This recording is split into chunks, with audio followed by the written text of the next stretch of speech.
First, a quick recap of Schrödinger's cat. It's a paradox postulated by the Austrian physicist Erwin Schrödinger that alternate realities exist simultaneously until a choice is made. So, imagine there's a cat in a box with something that can kill it. We don't know if the cat is dead or alive until we open the box. Thus, in a sense, the cat can be considered both dead and alive until the choice to open the box is made. That's the basic principle behind The Tomorrow Job, a time travel sci-fi from Epic Pictures, which of course, is also its biggest problem. The problem with time travel stories is that they are rife with paradox. Navigating these paradoxes is most of the fun behind a time travel story told right. But when one loses track of them, plot holes in the story develop that push the willing suspension of disbelief too far, and the story fails to entertain. Sadly, that's what happens in The Tomorrow Job. The film sees a small-time grifter named Lee use a drug that can propel one's consciousness into the next day. He uses this to learn secrets and information that he can profit from in the present.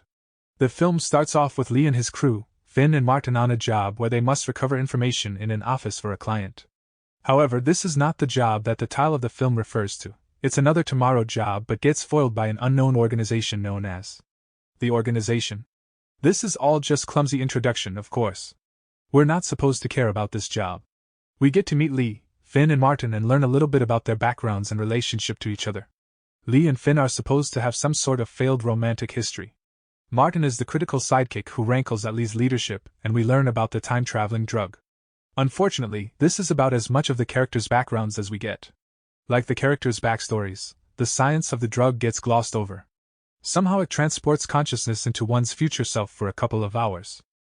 The obvious question that comes up is, what does the consciousness of your future self do in that time?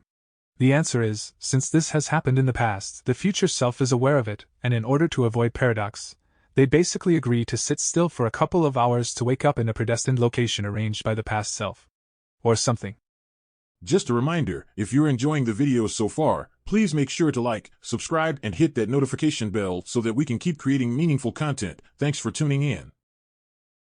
While we learn that Lee obtained the drug by stealing it from its creator while he was a test subject, we don't really learn anything else about the other characters, including their motivations. Essentially, it comes down to money, which is about as generic as one can get in putting together believable characters. The performances are amateurish, the special effects are few and forced, and even the stunt choreography, like the pacing of the story, is labored. There's a fight sequence between Finn and a faceless opponent that is so grossly telegraphed the audience can guess the next fight move before it happens. However, the most disappointing feature of this film is the misleading nature of the title itself. The Tomorrow Job isn't actually a job, if you were anticipating a caper along the lines of Inception, or even a science fiction version of Ocean's 11. The organization is after Lee's stash of the drug. This, despite the fact that they actually seem to have enough themselves to go back in time and intercept Lee's crew while they're on a job. But again, the plot holes abound. How does the organization know where or when Lee will be? Why do they need his drug stash if they are able to research, improve, and manufacture their own? Even though Lee might know the whereabouts of the drug's creator, if the organization can track Lee, why can't they just track the creator? However, why argue this point? Fine, it's still a job, of some sort, I guess. Then there are the inevitable paradox questions that arise. Why do the future selves need to wait around for 2 hours? If they already know what's happened in the past, why don't they have the freedom to act and help their past selves? The notion of personal choice in time travel stories creates paradoxes, but in this case, the story can't handle it, so it gets conveniently ignored. If it's obvious to the audience though, then it's just bad story writing. I think I remember a modification of Nelson Algren's famous quote from A Walk on the Wild Side that went, "Never play cards with a man named Doc, never eat a restaurant called Mom's, and never write a science fiction story about time travel unless you do it right." Like the paradox of Schrödinger's cat, it's probably best not to watch The Tomorrow Job. That way, it can both be entertaining and not.